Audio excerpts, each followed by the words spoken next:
বিপদ আপদ মানব জীবনের নিত্যসঙ্গী। মানসিক দুশ্চিন্তা জীবনেরই অংশ। বিপদ আপদ আল্লাহর তরফ থেকে আযাবও হতে পারে, আবার রহমতও হতে পারে। বিপদ আপদ এলে যদি আপনার জীবনে গুনাহ বেড়ে যায় এবং আমল কমে যায়, তাহলে বুঝবেন এটি আল্লাহর তরফ থেকে আযাব। আবার বিপদ আপদ এলে যদি আপনার জীবনে আমল বেড়ে যায় এবং গুনাহ কমে যায়, তাহলে বুঝবেন এটি আল্লাহর তরফ থেকে রহমত। আসসালামু আলাইকুম। সবাই কেমন আছেন? আশা করি আল্লাহর রহমতে সবাই ভালো আছেন।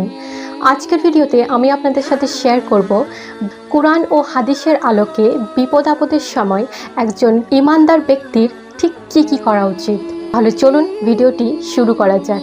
প্রথম হচ্ছে, ভালো মন্দ সব কিছুই তাকদীরের উপর, তাতে পরিপূর্ণ বিশ্বাস রাখুন।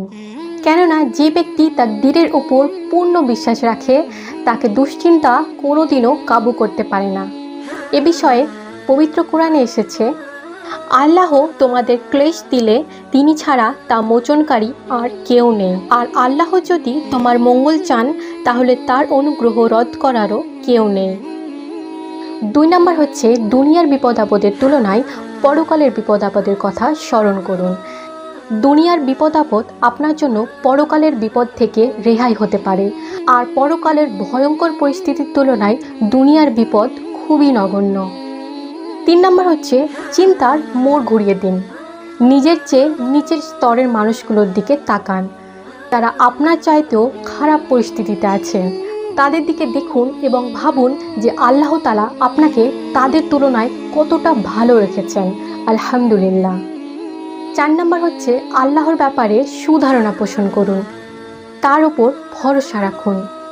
আপনার মনে এই বিশ্বাস রাখুন যে যাই হয়ে যাক না কেন, আল্লাহ তাআলা আপনাকে কখনো একা ছাড়বেন না। আল্লাহ তাআলা আপনাকে এই বিপদ থেকে নিশ্চয় বের করবেন। আল্লাহ তাআলা বলেন, আর যে আল্লাহর ওপর তাওয়াক্কুল করে, আল্লাহ তার জন্য যথেষ্ট। রাসূলুল্লাহ সাল্লাল্লাহু আলাইহি ওয়াসাল্লাম বলেছেন, আল্লাহ তাআলা ঘোষণা করেন, আমি সেরূপ যেরূপ বান্দা আমার প্রতি ধারণা রাখে। ধৈর্য ধারণ করুন। বিশ্বাস রাখুন যে কষ্টের পর স্বাচ্ছন্দ্য আসে, কঠিন অবস্থার পর নিশ্চয় সচ্ছলতা আসে। পবিত্র কোরআনে এসেছে, নিশ্চয় আল্লাহ তাআলা ধৈর্যশীলদের সাথে আছেন। 9 নম্বর হচ্ছে, সালাতুল হাজত পড়ুন। হাদিসে এসেছে, বিপদ আপদের সময় রাসূলুল্লাহ সাল্লাল্লাহু আলাইহি ওয়াসাল্লাম নামাজে মগ্ন থাকতেন। আর কোরআন মাজিদে আল্লাহ তাআলা বলেন, তোমরা সাহায্য চাও ধৈর্য আর সালাতের মাধ্যমে। বেশি বেশি ইস্তিগফার পড়ুন। মহান আল্লাহ ইরশাদ করেন, অতঃপর আমি বলেছি, তোমরা তোমাদের রবের কাছে ক্ষমা চাও, তিনি তো মহা ক্ষমাশীল। ফলে তিনি তোমাদের জন্য প্রচুর বৃষ্টিপাত করবেন, তোমাদের সমৃদ্ধ করবেন ধন সম্পদ ও সন্তান সন্ততিতে।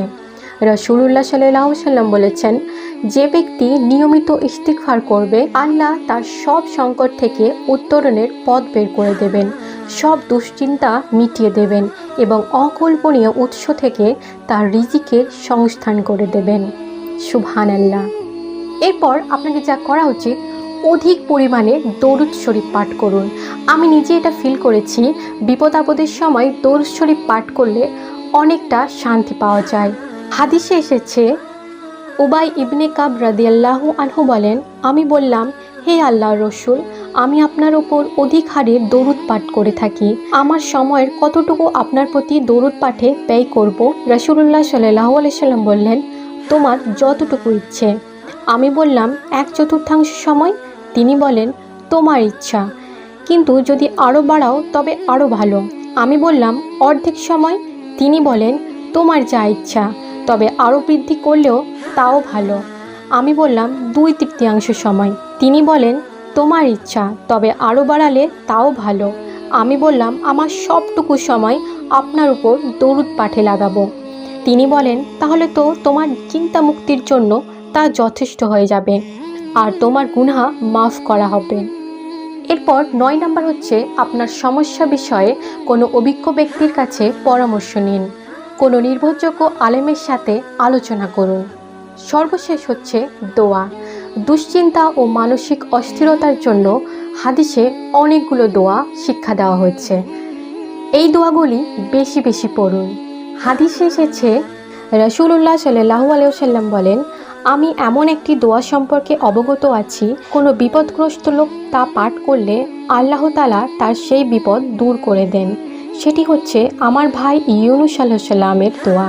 দোয়াটি হলো, লা ইলাহা ইল্লা আনতা সুবহানাকা ইন্নী কুনতু মিনাজ জালিমিন।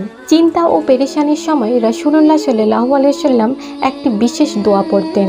দোয়াটি হলো, আল্লাহুম্মা ইন্নী আউযু বিকা মিনাল হাম্মি ওয়াল হাজানি ওয়া আউযু বিকা মিনাল আজ্জি ওয়াল কাসালি ওয়া আউযু বিকা মিনাল বুখলি ওয়াল জুবনি ওয়া আউযু বিকা মিন দালাইদ দাইনি ওয়া গালাবাতিল রিজাল। এই দোয়াগুলি বেশি বেশি পড়ুন।